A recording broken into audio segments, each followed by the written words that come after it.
puji Tuhan. Sebenarnya Leta ya, tapi Letanya nggak mau. Saya tutup ruang kesaksian. Kita akan mendengarkan firman Tuhan. Kita angkat pujian kita, sujud di altarnya.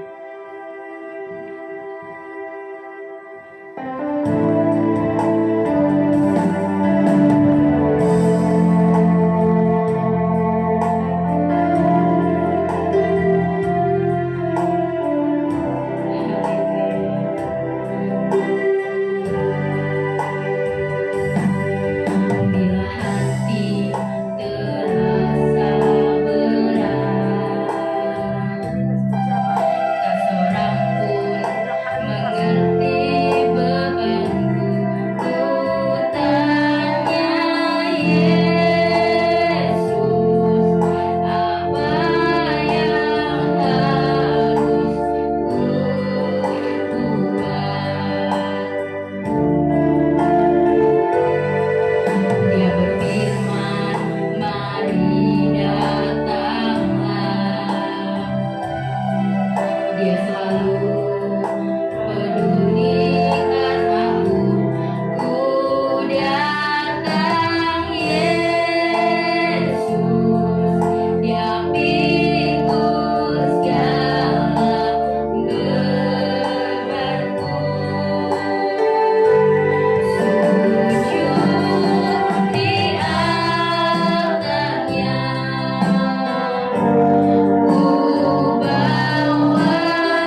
Shalom.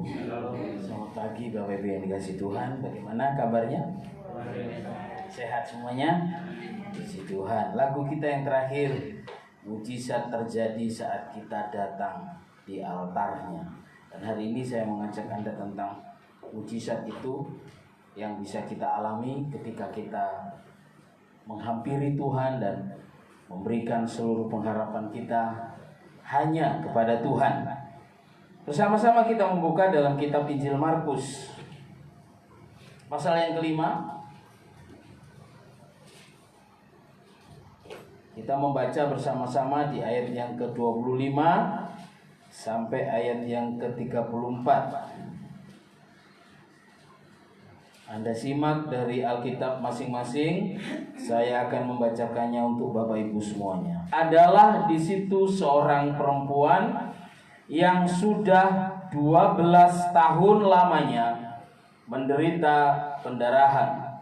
Ia telah berulang-ulang diobati oleh berbagai tabib, sehingga telah dihabiskannya semua yang ada padanya. Namun sama sekali tidak ada faedahnya, malah sebaliknya keadaannya makin memburuk. Dia sudah mendengar berita-berita tentang Yesus. Maka di tengah-tengah orang banyak itu, ia mendekati Yesus dari belakang dan menjamah jubahnya. Sebab katanya, asal ku jamah saja jubahnya, aku akan sembuh. Seketika itu juga berhentilah pendarahannya, dan ia merasa bahwa badannya sudah sembuh dari penyakitnya. Berhenti dulu sampai di sini. Bapak Ibu yang dikasihi Tuhan, hari-hari ini kita sedang berada di dalam satu kondisi yang cukup memprihatinkan. Ya, saya bilang Indonesia sedang berada di dalam sebuah keadaan yang perlu kita doakan.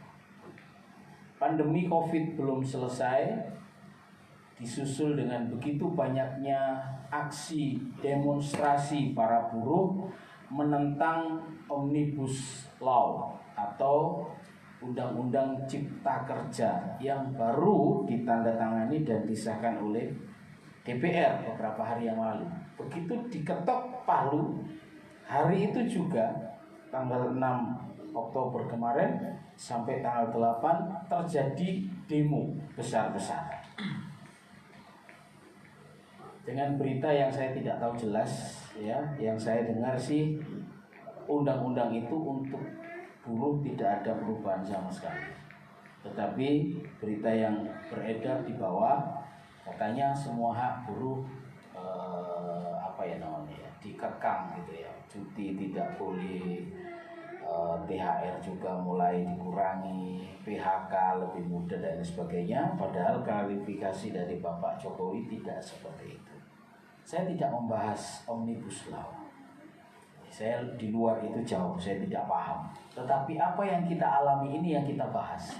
Kondisi yang ada sekarang ini sangat memprihatinkan. Di tengah pandemi COVID, orang berkumpul begitu banyak.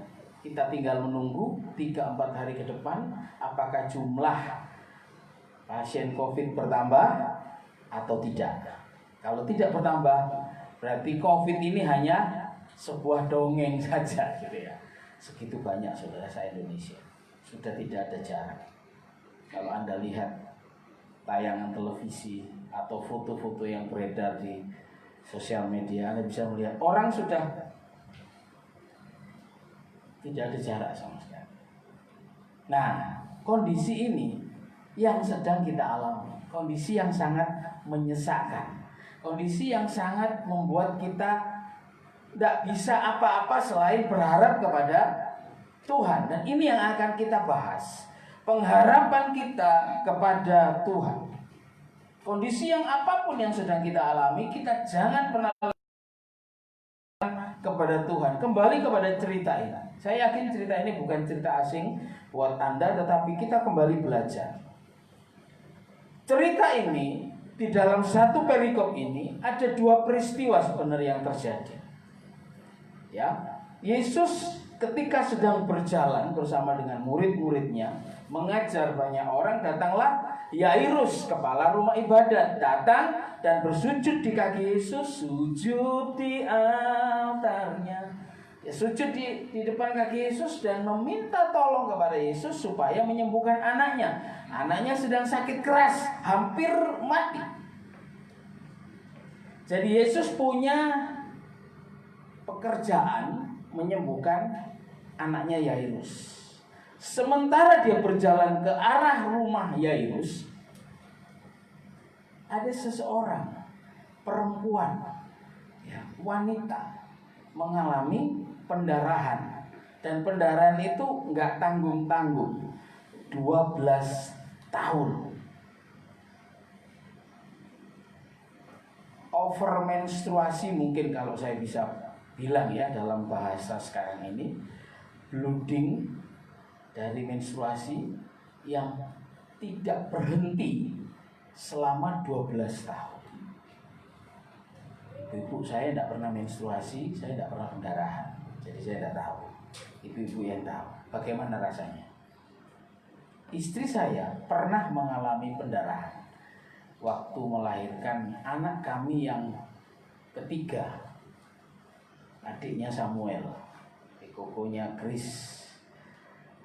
Setelah melahirkan, setelah anaknya lahir, anak itu dalam kondisi meninggal ketika dilahirkan, dia bleeding, pendarahan hebat.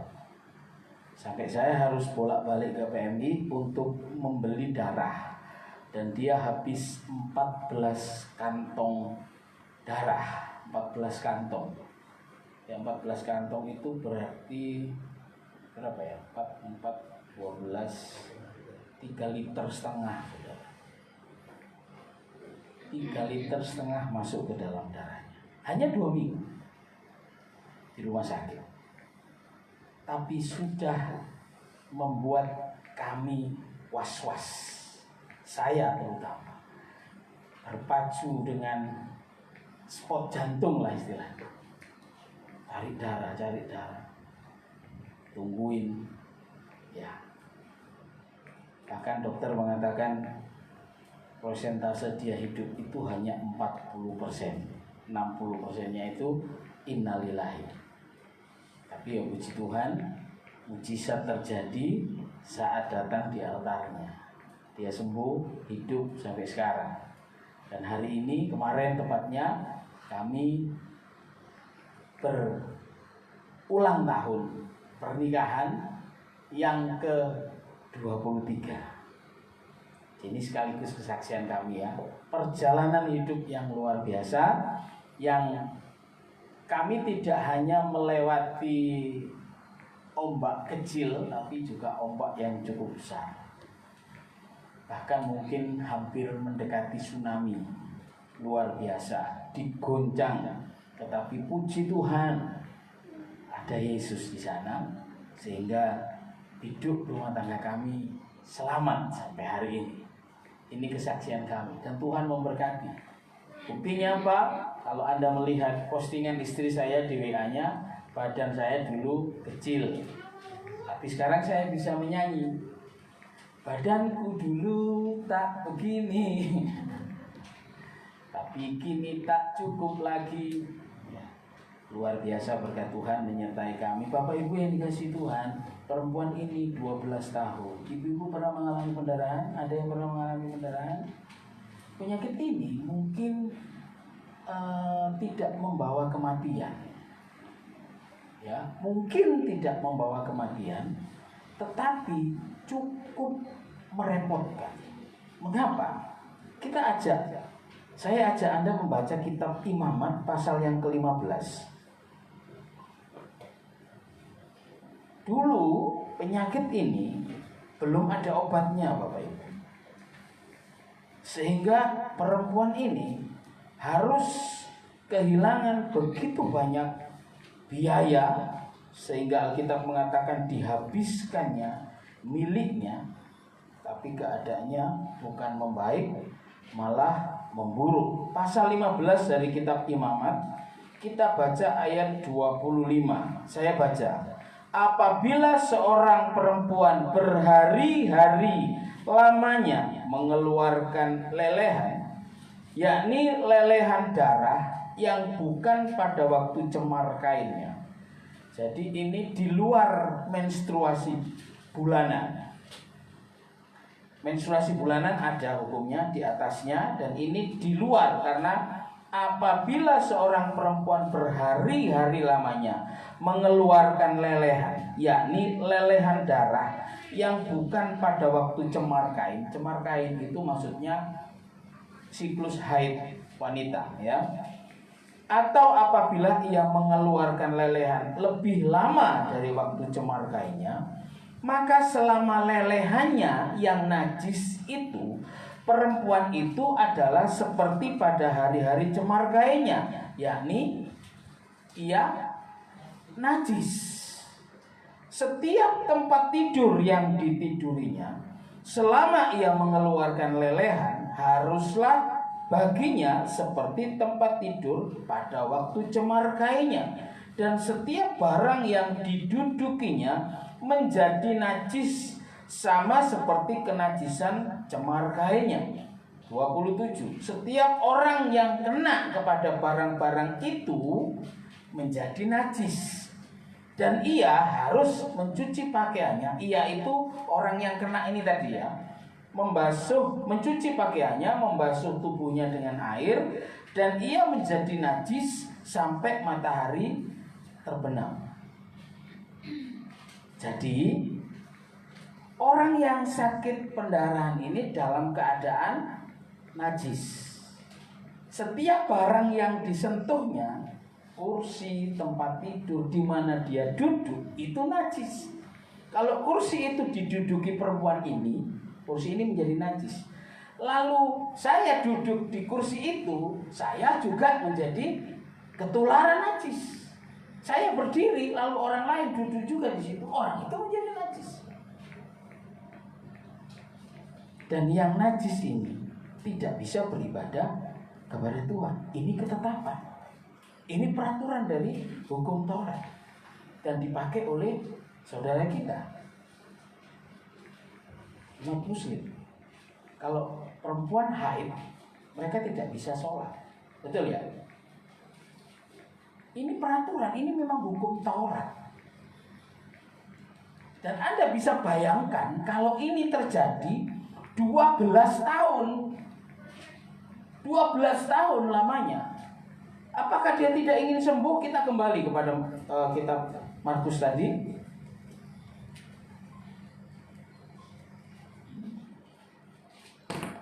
Markus 5 ayat 26. Ia telah berulang-ulang diobati oleh berbagai tabib. Artinya ibu ini kepingin sembuh. Dia sudah berusaha mencari dokter, mencari tabib, mencari sinse, tusuk jarum, tusuk paku, apalagi untuk sembuh. Tetapi Alkitab mencatat sehingga ia telah dihabiskannya semua yang ada padanya, namun tidak ada faedahnya, tidak ada gunanya, malah keadaannya semakin buruk. Dia bukan tidak berusaha mencari pertolongan, tapi hari itu, masa itu, penyakit ini belum ditemukan obatnya. Dan Anda bisa bayangkan, saya melihat istri saya kehilangan darah begitu banyak. Itu pucat, saudara. Pucat, sudah hampir seperti muka mayat. Pucat putih. Baru 2 minggu, ya. 2 minggu itu pun sudah ada transfusi masuk ke dalam tubuhnya dan berangsur-angsur pulih. Ini 12 tahun, Pak. Bisa sampai bayangkan 12 tahun pendarahan terus habis duit. Itu mungkin persediaan softtek di rumahnya itu sudah sak lemari. Setiap hari ganti 12 tahun. Saya yakin dia udah kurus kering lemes. Ya, Perhatikan ini, dia sudah lemes, dia sudah kurus kering, dan dia tidak berdaya. Dan orang yang najis ini harus diisolasi, tidak boleh berkumpul sama orang lain, sebab siapapun atau apapun yang disentuhnya menjadi najis. Seperti yang ditulis oleh kitab Imam tadi, apapun yang disentuhnya menjadi najis. Kalau dia bersentuhan dengan orang, orang ini menjadi najis. Sebab itu dia harus berkata najis, najis, najis, supaya orang tahu, oh ini harus dihindari. Saya tidak bisa bersentuhan dengan dia, sebab kalau saya bersentuhan dengan perempuan ini, saya najis sepanjang hari itu. Harus cuci bajunya, harus mandi, dan dia najis sampai matahari tenggelam. Besok baru dia pulih kembali, tahir kembali. Tapi perempuan ini terus najis. Saudara bisa bayangkan betapa repotnya perempuan ini. Kalau toh dia tidak sampai mati hari itu, tapi dia benar-benar sudah tidak berdaya. Sudah tubuhnya lemah, uangnya habis. Tapi saudara, di sini kita melihat ayat 27. Dia sudah mendengar berita tentang Yesus. Bapak Ibu yang dikasihi Tuhan, berita tentang Yesus menaikkan kembali harapan ibu ini. 12 tahun lemah, 12 tahun tidak berdaya, asetnya selesai semua habis, tidak ada apa-apa lagi di apa yang dimilikinya, semuanya sudah habis. Demi menyembuhkan penyakitnya, tapi nggak sembuh, tambah parah. Sebab Alkitab mengatakan semakin memburuk. Artinya sakitnya setelah berobat lebih parah daripada sebelum berobat. Pendarahannya mungkin lebih kencang lagi. Benar-benar sebuah keadaan yang sangat menyesakkan, repot, ribet, ruwet. Tetapi ketika dia mendengar berita tentang Yesus, pengharapannya muncul. Roma 10 ayat 17. Firman Tuhan berkata, iman timbul dari pendengaran, dan pendengaran oleh firman Kristus. Bapak Ibu yang dikasihi Tuhan, kalau hari-hari ini kita sudah mulai kehilangan pengharapan karena kondisi pekerjaan sulit, cari omset susah, cari pekerjaan susah, dengarkan firman Tuhan.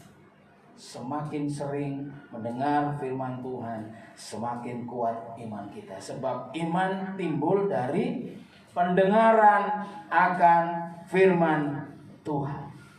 Cari Tuhan, dengar firman Tuhan sebanyak mungkin. Jangan dengar berita hoaks, jangan dengar berita-berita yang menakutkan, jangan dengar berita yang membuat Anda semakin stres. Dengar firman Tuhan, dengar berita firman Tuhan, karena dari situlah muncul pengharapan. Wanita ini mendengar berita tentang Yesus, pengharapannya mulai naik, pengharapannya muncul kembali. Dan Ibrani katakan pasal 6 ayat 19, pengharapan itu adalah seperti jangkar yang kuat. Sauh itu jangkar bagi sebuah kapal. Jangkar itu bagian yang penting, bahkan sangat penting. Ketika mereka harus berhadapan dengan gelombang laut yang besar, jangkar itu akan sangat berguna untuk menstabilkan kapal itu, sehingga dia tidak terseret oleh arus. Ketika berlabuh, jangkar itu juga menjadi sebuah pengikat yang membuat perahu atau kapal ini tetap di atas air dan tidak hanyut terbawa oleh gelombang. Pengharapan itu adalah sauh yang kuat dan aman bagi jiwa kita. Tetaplah miliki pengharapan seperti wanita ini. Ketika dia mendengar berita tentang Yesus, dia berpengharapan, oh itu jalan keluarku. Dia kemudian mencari Yesus. Saya ingin Anda membayangkan perempuan ini ketika mendekati Yesus, sudah sembuh apa belum? Belum. Bagaimana kondisinya? Lemas karena pendarahan. 12 tahun Pak, 12 tahun pendarahan, lemes, serta di dalam dirinya ada hukum Tuhan yang namanya najis tadi. Dia sedang najis. Tapi hari itu dia melawan. Dia tidak berteriak najis, najis, tidak. Tapi dia dengan diam-diam menyelinap di antara orang banyak.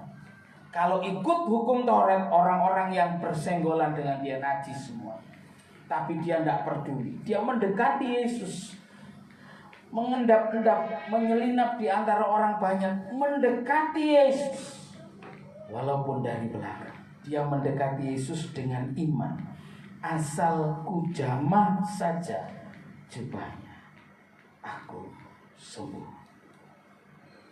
Jadi ibu ini punya iman, punya pengharapan. Tapi saya ingin Anda benar-benar paham di sini bahwa iman dan pengharapan itu tidak akan menjadi sebuah mujizat tanpa ibu ini mendekat kepada Yesus. Dia punya iman, oh Tuhan Yesus bisa menyembuhkan. Dia mendengar suara-suara, dia mendengar berita-berita tentang Yesus, bahwa Yesus bisa menyembuhkan. Imannya timbul, pengharapannya naik, wah berarti aku bisa sembuh. Tapi apakah ia akan sembuh kalau dia diam saja di rumah, meratapi nasibnya? Aku kan najis, aku tidak bisa ketemu dengan dia.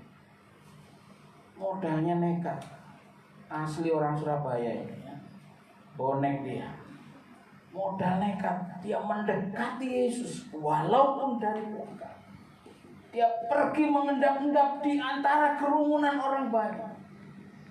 Anda bisa bayangkan ayat yang ke-21, di sana ditulis orang banyak berbondong-bondong datang lalu mengerumuni dia.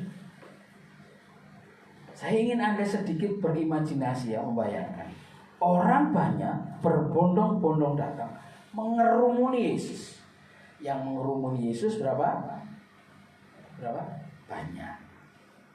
Jadi tidak hanya 12 muridnya, tapi banyak. Ada begitu banyak orang yang mengerumuni Yesus.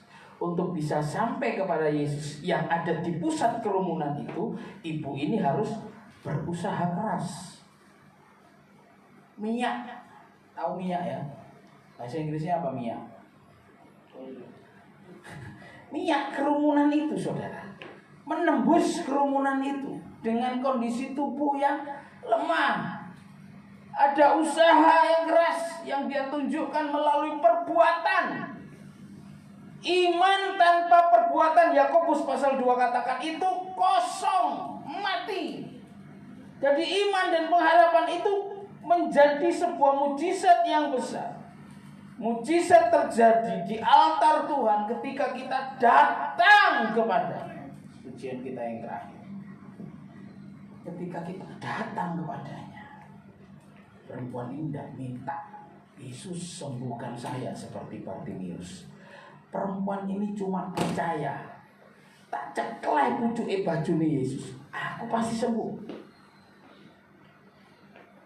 Jadi bukan metode penyembuhannya yang penting, Pak. Bukan bagaimana cara kita disembuhkan yang penting, tapi bagaimana iman kita kepada Yesus. Itu yang menyembuhkan kita kalau kita sakit.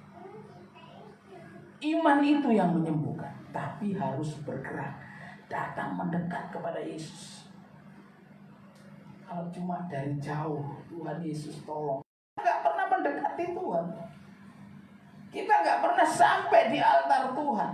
Kita hanya menjerit dalam hati, Yesus tolong aku Tuhan, tolong aku. Tapi kita nggak ada tindakan untuk bergerak mendekati Yesus. Yesus menunggu. Yesus menunggu dengan tidak sabar. Ayo nak Rinio. Ayo Rinio. Mendekatlah kepada. Carilah wajahku, kata Tuhan. Maka wajahmu ku cari, katanya Daud. Ketika kita mencari Tuhan, Tuhan berkenan untuk ditemui. Saudara yang dikasihi Tuhan, ada tulisan yang berkata begini. Manusia tidak akan pernah bisa menemukan Tuhan kalau bukan Tuhan yang menyatakan diri kepada manusia. Manusia tidak akan pernah bisa menemukan Tuhan. Tuhan yang berkenan menyatakan diri. Kapan Tuhan berkenan? Ketika kita punya langkah maju cari Tuhan. Ujian kita terakhir tadi luar biasa. Ketika kita datang di altarnya, di sana ada mujizat. Saya tidak paham persis kesulitan Anda, persoalan Anda. Apakah ada yang sakit atau ada yang sedang bergumul dalam sesuatu hal? Saya tidak paham. Tapi yang saya paham adalah ketika kita datang kepada Tuhan, mujizat terjadi. Ketika kita datang dengan pengharapan kepada Tuhan, mujizat terjadi. Wanita ini mengalami kesembuhan ketika dia datang kepada Tuhan. Di tengah kesulitan, di tengah tantangan yang besar. Kalau dia mikir kelemahan, dia akan berkata, mustahil saya bisa mendekati Yesus. Kerumunan itu begitu banyak. Sakeus saja sehat walafiat harus naik ke atas puncak pohon supaya dia bisa melihat Yesus. Tapi ibu ini tidak bisa naik ke atas puncak pohon. Tidak bisa naik, tidak akan bisa karena dia lemah. Apa yang dia lakukan? Dia nekat menerobos kerumunan, mendekati Yesus sampai dekat, dan setelah dekat itu dia pegang jubah Tuhan dengan percaya. Dia pegang jubah Tuhan dengan percaya. Kita tidak pernah melihat di sini Yesus berkata, "Hai ibu, imanmu menyembuhkan kau." Ada di dalam cerita ini? Yesus tidak berkata apa-apa. Kuasa Yesus itu dipaksa ditarik keluar dari tubuhnya. Kita baca ayat 30. Pada ketika itu juga Yesus mengetahui bahwa ada tenaga yang keluar dari dirinya. Lalu ia berpaling di tengah orang banyak dan bertanya, siapakah yang menjamah jubahku? Yesus tidak berkata, engkau anakku sembuh. Dia tidak ulurkan tangannya, dia tidak mengeluarkan perkataan apa-apa. Tapi ada tenaga yang keluar dari dalam dirinya. Bagaimana itu bisa terjadi? Iman ibu ini menyedot kuasa Allah. Bapak Ibu yang dikasih Tuhan, begitu besarnya kasih Tuhan pada kita. Ketika kita menghampiri Tuhan dengan keluhan, dengan harapan, dengan iman, kita menghampiri Tuhan lalu kita pegang jubah Tuhan. Pak Bu, kalau Anda jauh-jauh dari Tuhan, mujizat tidak ada. Setiap orang yang mengalami mujizat selalu datang kepada Tuhan, menghampiri Tuhan. Mereka yang terima mujizat, Yairus ini kita mengetahui bahwa saat kemudian setelah ibu ini mengalami kesembuhan, anaknya sembuh. Anaknya dibangkitkan Tuhan, sudah mati. Ya, saya tidak berbicara tentang Yairus. Fokus saya kepada ibu. Ibu ini adalah contoh dan teladan yang baik.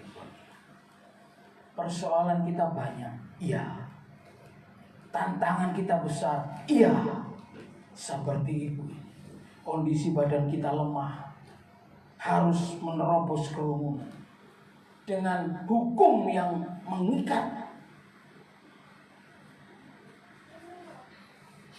betapa sulitnya dia.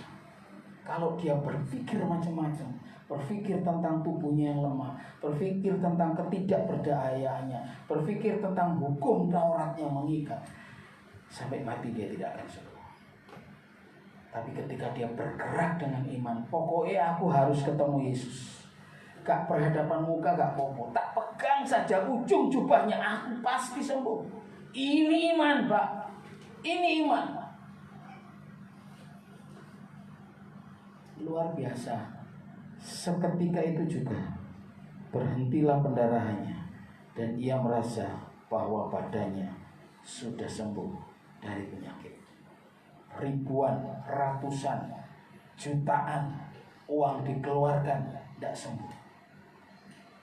Tapi dengan memegang jubah Yesus, seketika itu sembuh. Persoalan Anda hari ini apa? Saya tidak tahu. Tetapi dari kisah ini kita bisa belajar bahwa mendekat kepada Yesus adalah jalan keluar dari semua persoalan.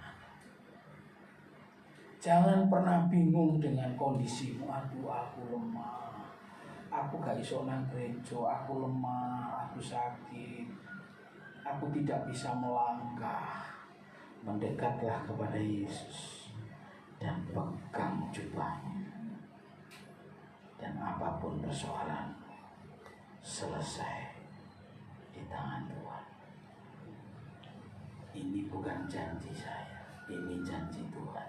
Saya sering berkata dan saya akan ulang katakan, mujizat itu bisa terjadi dengan adanya kuasa Allah dan iman kita yang bergerak. Baru mujizat itu terjadi. Kuasa Allah menunggu. Dia adalah kuasa yang sanggup membuat segalanya. Tapi kuasa ini tidak akan terjadi kalau kita tidak mendekat kepadanya dengan percaya, dengan iman. Selama kita tidak mendekat kepada Tuhan, kuasa ini hanya menunggu. Menunggu untuk dikerjakan. Siapa yang bisa mengerjakan? Imanmu dan imanku. Iman yang bergerak, iman yang dikerjakan, bukan iman yang cuma dipublis, cuma di-share. Itu bukan iman. Iman itu untuk dikerjakan. Sebab iman tanpa perbuatan itu mati, kata Yakobus. Iman itu harus dalam bentuk perbuatan. Baru mujizat itu terjadi. Sekali lagi, pujian kita yang terakhir tadi, sujud di altarnya, membawa hidup kita, membawa hati kita, akan mengerjakan mujizat. Mujizat terjadi saat datang di altarnya. Ibu ini begitu kuat pengharapannya. Kita contoh pengharapan. Sebab kitab Roma pasal 5 ayat 5. Tolong di-share. Di sana dikatakan bahwa pengharapan tidak mengecewakan. Setiap kita menaruh pengharapan kita kepada Tuhan, Alkitab mengatakan pengharapan tidak mengecewakan. Apakah hari ini kita telah sedang kehilangan pengharapan? Seolah-olah harapanku sudah habis. Aku sudah berdoa 5 tahun, 7 tahun, 10 tahun, sampai hari ini doaku tidak dijawab Tuhan. Saya tidak akan berdoa lagi. Jangan putus asa. Ya. Yusuf harus menunggu 13 tahun untuk janji Tuhan digenapi. Daud juga harus menunggu 13 tahun untuk dia bisa naik menjadi raja. 17 tahun dia diurapi oleh Samuel, 30 tahun baru dia menjadi raja. Abraham menunggu 25 tahun untuk bisa memperoleh Ishak. Jangan berhenti berharap, sebab pengharapan tidak mengecewakan. Teruslah berharap, sebab pengharapan itu adalah sauh yang kuat, yang dilabuhkan sampai ke belakang tabir. Apa maksudnya di belakang tabir? Di belakang tabir itu ruang Maha Kudus. Di sana ada tabut Allah, ada firman Allah, ada kuasa Allah, ada Shekinah glory, sinar kemuliaan Tuhan. Sauh itu dilemparkan sampai ke sana. Pengharapan tidak mengecewakan. Dan lengkapi pengharapan kita dengan langkah iman. Bergeraklah, tunjukkan imanmu melalui perbuatan, maka Tuhan akan menunjukkan kuasanya melalui imanmu yang bergerak tadi. Jadi mujizat adalah kerjasama antara Allah dan manusia.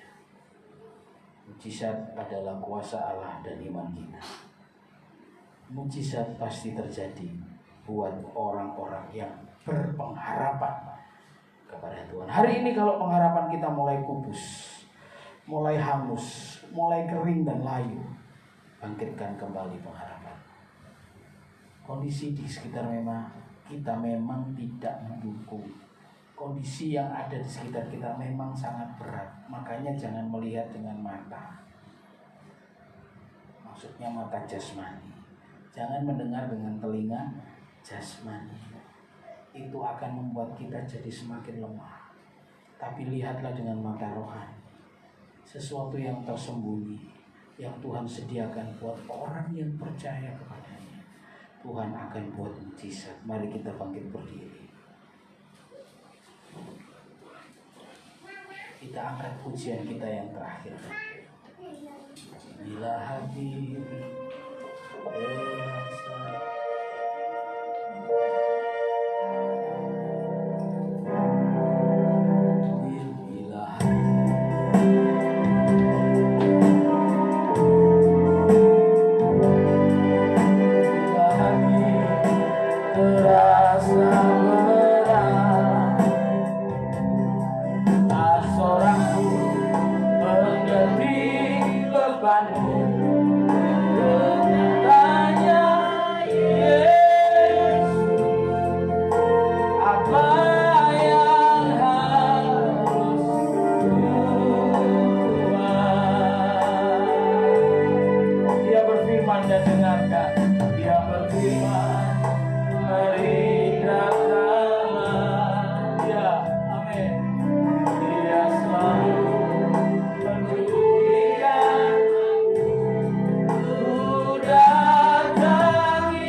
berfirman, mari datang.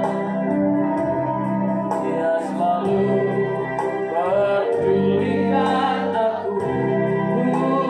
Datang Yesus, Dia pikul segala bebanku. Sujud di altarnya,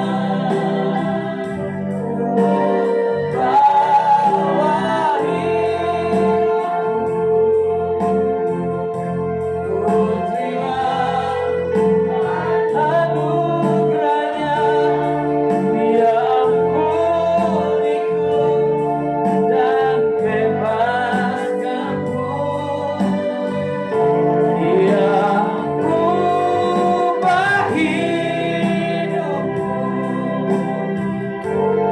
barui hatiku.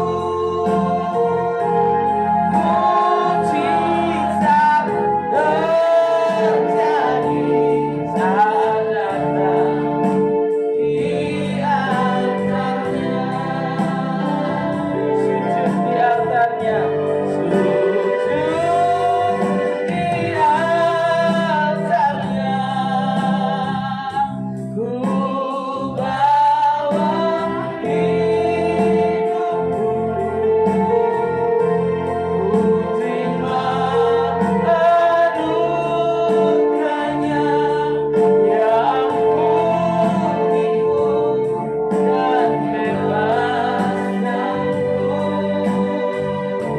Dia ubah hidupku,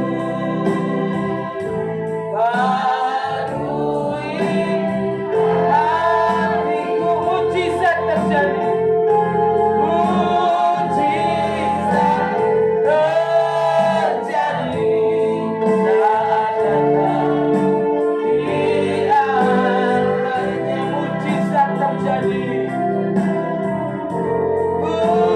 mujizat terjadi saat datang di altarnya. Sekali lagi dengan iman kita katakan, mujizat terjadi saat datang di altarnya.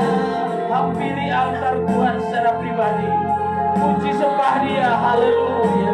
Sampaikan keluhanmu, sampaikan keberatanmu, persoalanmu, masalahmu, sakit penyakitmu, sampaikan secara pribadi. Haleluya, haleluya. Karena beras Yesus, kirara masih kirara. Haleluya, kulekuronos kekering Israel. Haleluya, haleluya. Biara roh beras kulinas jaranos. Kirara masyara. Kuasa-Mu terjadi Tuhan, mujizat terjadi, sesuatu yang besar terjadi saat kami menghampiri altar-Mu. Bila kau mengenai dia rasanya, tinggal lepas ketuikia yang sini. Alara kuturia yang sini namanya. Ya kau masih bimayi kiara lamasnya. Oh kiara dari serina huai mas. Haleluya.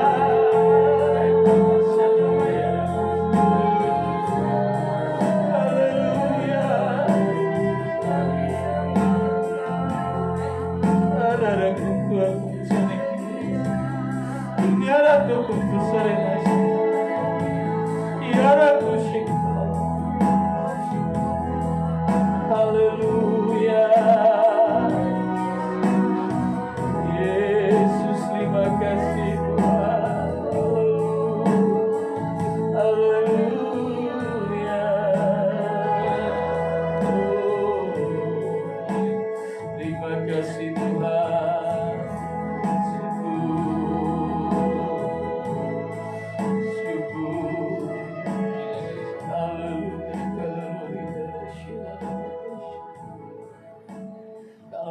perempuan ini mengalami mujizat Tuhan. Saat ia menghampiri Engkau, saat ia menghampiri Engkau dengan percaya, saat ia memegang jubahmu dengan iman, ia mengalami mujizat. Maka kami pun akan mengalami hal yang sama. Dengan haiki kuakashu, haleluya sanalai, hari ini kami menghampiri Engkau. Haleluya, kami memegang ujung jubahmu Tuhan. Dengan iman kami percaya ini pengharapan kami. Ada mujizat.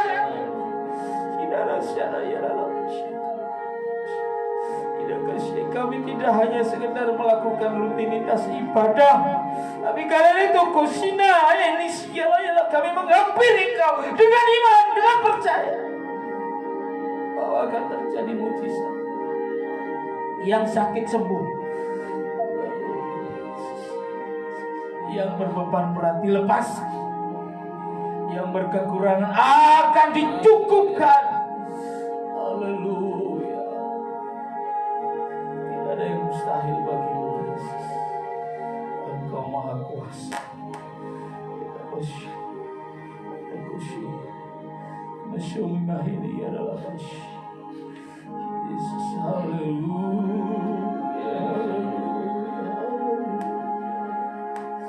Engkau sanggup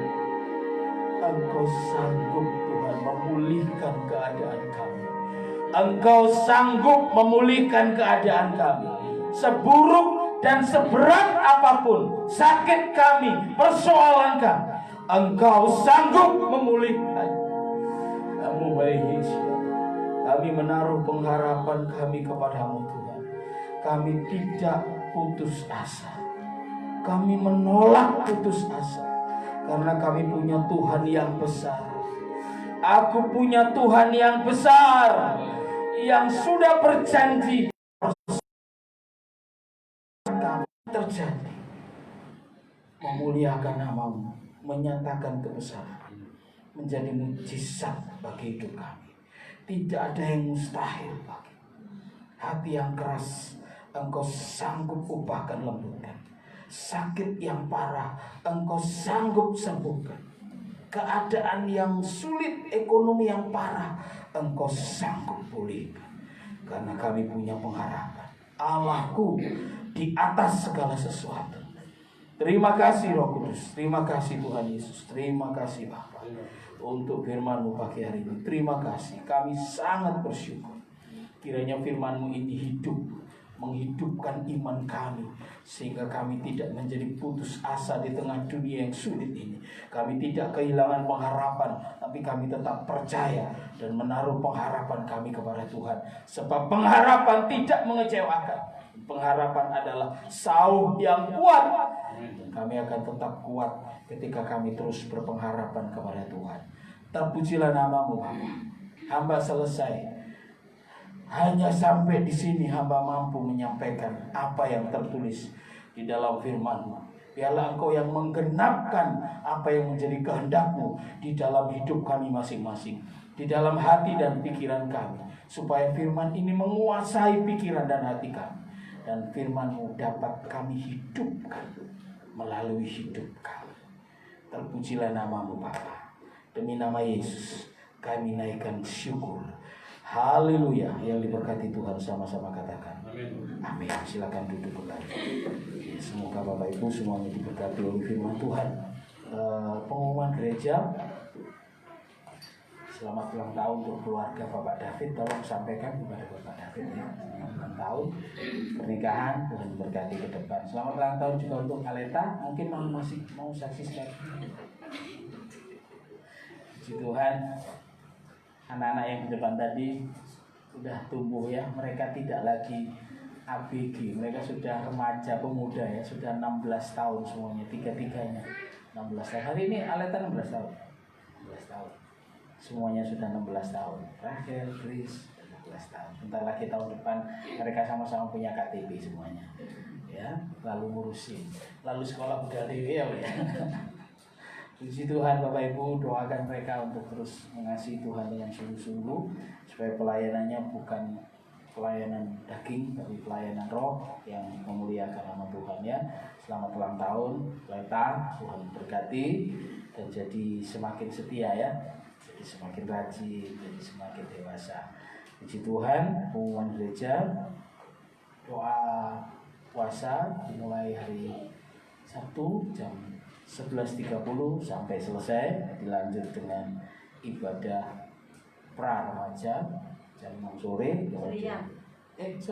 Sabtu ceria jam 4:30 ya, Sabtu ceria, lalu pra remaja dan kemudian ibadah pemuda remaja jam 7 malam tempat ini. Dan minggu depan kita kembali beribadah dalam ibadah umum, ibadah raya yang akan dilayani oleh Glory.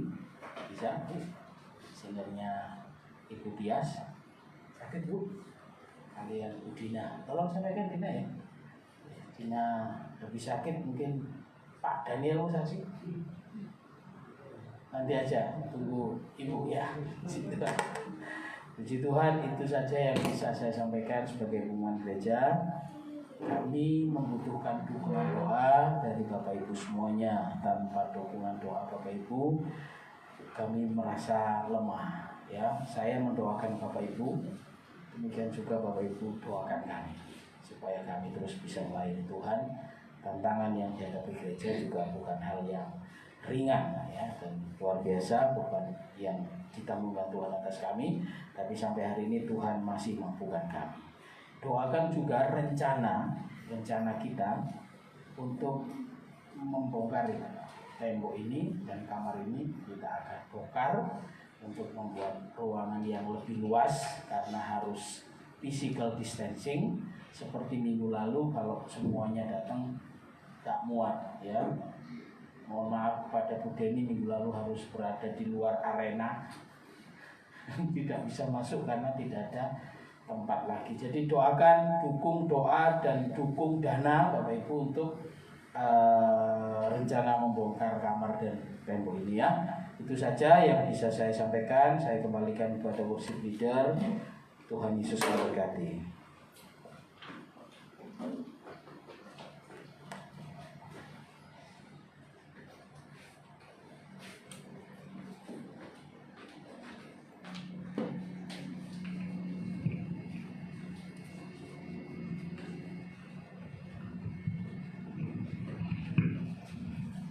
Puji nama Tuhan, diberkati oleh firman Tuhan, amin.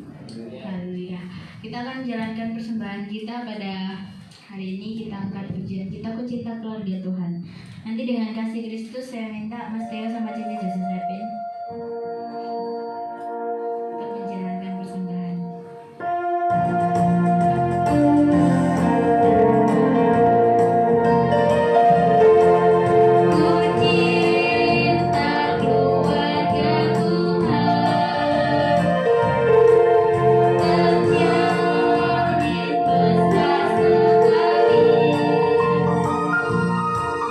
Semua saling mengasihi.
Bapa kami surga, kembali kami bersama Allah, memberkati Tuhan.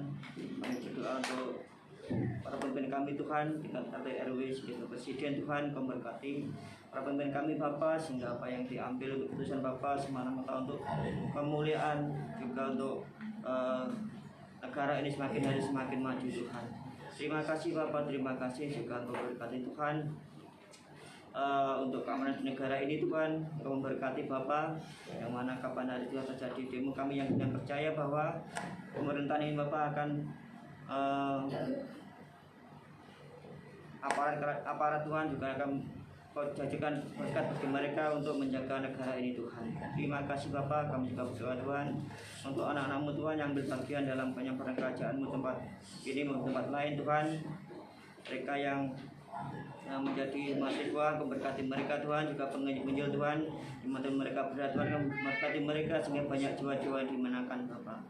Terima kasih Tuhan, terima kasih. Kami juga berdoa Tuhan untuk jemaat tempat ini, memberkati Bapa, berkati mereka setiap usaha dan pekerjaan, dan memberkati mereka Tuhan.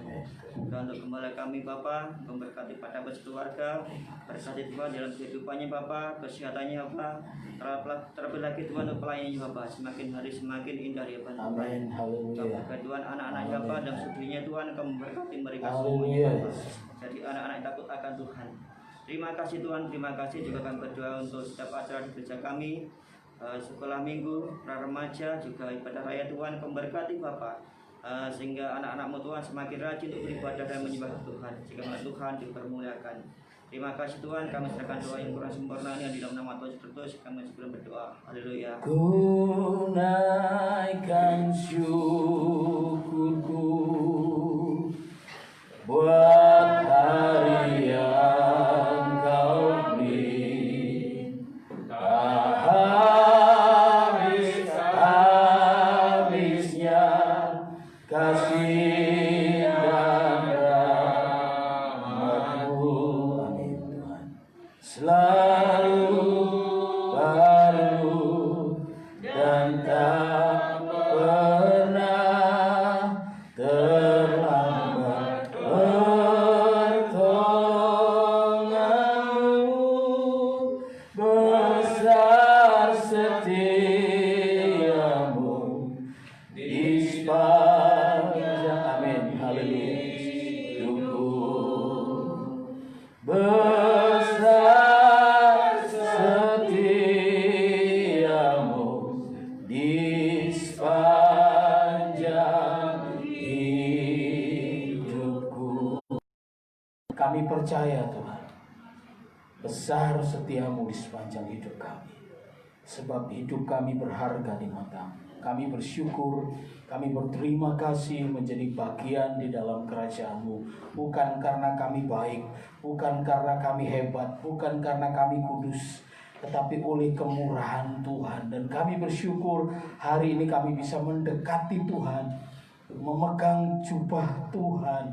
Dan kami percaya mujizat akan terjadi dalam kehidupan seluruh umat-Mu ini Bapa. Kami sudah beribadah kepada-Mu Tuhan. Ampuni jika di dalam ibadah kami melakukan sesuatu yang tidak berkenan kepada Tuhan, dalam pikiran kami, dalam perkataan dan perbuatan kami. Sucikan, kuduskan Bapa, supaya hidup kami menjadi layak di hadapan Tuhan hari ini, besok, dan seterusnya. Dan terima kasih Tuhan untuk ibadah yang sudah kami jalani, yang dalam pimpinan-Mu, dalam perlindungan-Mu berjalan dengan baik. Dan kami sudah diberkati melalui penyampaian firman Tuhan. Firman-Mu adalah kekuatan bagi iman kami Tuhan. Terima kasih Tuhan. Sebentar kami akan pulang kembali ke rumah masing-masing. Dan sebelum kami berpisah satu dengan yang lain, hamba menaikkan tangan memohon berkat-Mu. Ulurkan tangan-Mu kepada seluruh jemaat-Mu. Berkatilah mereka di dalam nama Yesus. Berkat jasmani, pekerjaan usaha, bisnis apapun yang mereka kerjakan, Tuhan berkati. Hikmat, akal, budi Tuhan taruh dalam hidup mereka. Tangan terampil Tuhan beri kepada mereka, sehingga apapun yang mereka kerjakan Tuhan berhasil dan memuliakan nama Tuhan. Apapun Tuhan, Engkau membawa mereka terus naik dan tidak turun. Engkau menjadikan ekor, supaya mereka melihat kemuliaan Tuhan di dalam hidup mereka dan mereka melakukan untuk hormat kemuliaan nama Tuhan. Berkati kesehatan kami di tengah virus yang mungkin masih ada di antara kami. Kami berdoa supaya Tuhan melindungi umat-Mu, membungkus dengan darah-Mu, dan tidak ada satu kuasa pun yang sanggup menyerang kami, menyakiti kami, sebab malaikat-Mu berjaga di sekitar kami. Berkati Tuhan dimanapun anak-anak-Mu berada, dimanapun mereka berkomunitas, bertemu dengan siapapun mereka, Tuhan lindungi tetap dalam keadaan sehat dan baik, dan terus melayani Tuhan dengan setia. Rumah tangga kami juga Tuhan berkati. Hari demi hari Tuhan semakin membuat berkat di tengah-tengah kami. Kebahagiaan, sukacita yang meluap, yang menjadi berkat bagi orang lain. Setiap orang yang berinteraksi dengan kami, mereka diberkati Tuhan melalui berkat yang kami alami. Terima kasih Tuhan. Jadikan kami semua saksi-Mu. Beri kami keberanian untuk menceritakan Engkau, menceritakan Injil-Mu kepada semua orang lain, sehingga nama-Mu ditinggikan, dimuliakan. Semakin besar kerajaan-Mu di atas muka bumi ini. Berkati juga anak-anak kami, lindungi mereka dari pengaruh zaman, dari pengaruh globalisasi, dari pengaruh teknologi yang begitu tinggi, yang menciptakan hal-hal yang tidak kami harapkan terjadi. Tuhan lindungi hati mereka, pikiran mereka, lindungi dan jaga dari segala kuasa-kuasa dunia ini Tuhan. Dan Roh Kudus menolong supaya lekat di dalam ingatan mereka, sehingga apapun yang akan mereka lakukan selalu sepadan dengan kehendak-Mu Tuhan. Terima kasih Bapak, terima kasih Tuhan. Berdoa buat jemaat-Mu yang sudah memberikan persembahan, yang mengembalikan miliknya Tuhan. Tuhan berkati lipat ganda, Tuhan buka tingkap, Tuhan curahkan berkat berlimpah-limpah dalam kehidupan mereka, sehingga mereka makin kaya dan semakin kaya, dan kemakmuran itu menyatakan kemuliaan Tuhan. Mereka jadi berkat bagi sesama, mereka menjadi panjangan tangan Tuhan untuk memberkati orang-orang lain, dan Tuhan dipermuliakan. Terima kasih Bapa, terima kasih Tuhan. Hamba berdoa juga beban berat, persoalan masalah sakit penyakit apapun itu Tuhan, kami serahkan dalam tangan-Mu. Yang sakit sembuhkan, sakitnya sembuhkan dalam nama Yesus. Yang berbeban berat Tuhan beri kelegaan, beri damai sejahtera. Yang lemah kuatkan, yang hiburkan. Bahkan yang berkekurangan Engkau berikan kelimpahan Tuhan, supaya semua mata semua orang melihat bahwa ketika kami ada di dalam Tuhan, Tuhan menjamin hidup kami, dan Tuhan memberkati kami. Kami tidak akan mempermalukan Tuhan, tapi kami akan mempermuliakan Tuhan. Terima kasih Bapak. Sekarang kami akan pulang Bapak. Lindungi kami dalam perjalanan, tibakan kami di rumah dengan selamat. Perlindungan Tuhan sepanjang perjalanan kami, yang jauh, yang dekat, yang berjalan kaki, yang berkendaraan. Engkau membungkus kami dengan kasih setia-Mu, menjauhkan kami dari segala mara bahaya celaka, dan membuat kami tiba masing-masing di selamat. Bahkan apapun yang akan kami kerjakan di sepanjang hari ini, Engkau menyertai. Terima kasih Tuhan. Segala kemuliaan dan pujian serta syukur kami naikkan hanya kepada Tuhan. Jemaat yang dikasihi Tuhan, terimalah berkat. Tuhan memberkati engkau dan melindungi engkau. Tuhan menyinari engkau dengan wajah-Nya dan memberi engkau kasih karunia. Tuhan menghadapkan wajah-Nya kepadamu dan memberi engkau damai sejahtera. Kiranya damai sejahtera dari Allah Bapa, persekutuan dalam keselamatan Allah Putra, juga penghiburan pertolongan dari Allah Roh Kudus, yaitu di dalam nama Tuhan Yesus Kristus, menyertai kita semuanya dari sekarang sampai Maranatha. Di dalam nama Tuhan Yesus Kristus kami sudah berdoa dan mengucap syukur. Yang diberkati Tuhan sama-sama katakan amin. Selamat siang, selamat pulang. Tuhan Yesus memberkati.